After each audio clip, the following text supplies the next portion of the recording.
Здравейте, пичове! Днеска ще правим един влог с как напускаме Варна. Да, горе-долу така нещо. И ще бъде много готино. Ще ви покажа всеки втор и с хотела, който днеска сме.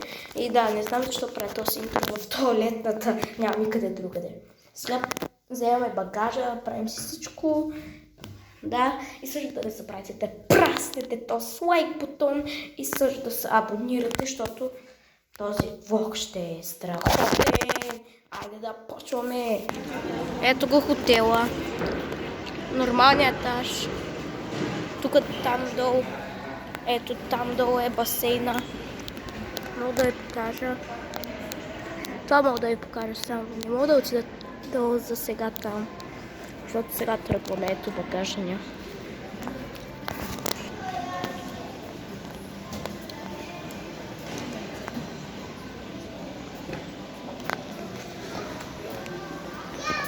Много готино. Хотела ще казва Аквахаус, сега днеска го напускаме. Да, съжалявам за шума, просто дъвка голяма. Добре, сега седах тук. Самичък са. Мама и тати отидоха някъде. Тати остави тук кафето. Да, много странно. Тук капна малко. Дъвката е много вкусна. Този хотел е много готин. Аз съм бил тук преди, ама това ми е втория път. Тъй, че за Коледа. Най-много, което ми харесва е това летящото. Гледайте просто.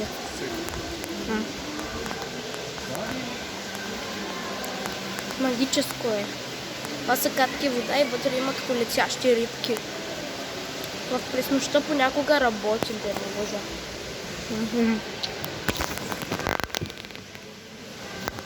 Тъй, че да, много готино. Лошото, че днес напускаме. Да, ама казвам ви, този влог ще е много готин. Просто гледайте чак до енд. Сега излизаме. Ето. Outage. Ох, че духа днес.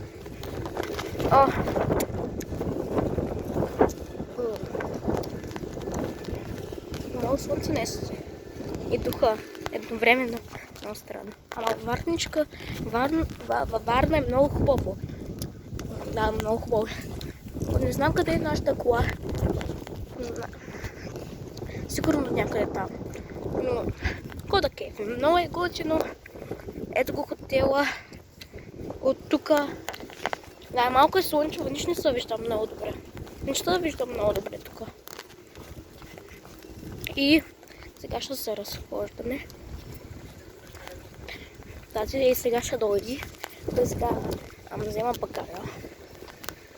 И да ви хареса.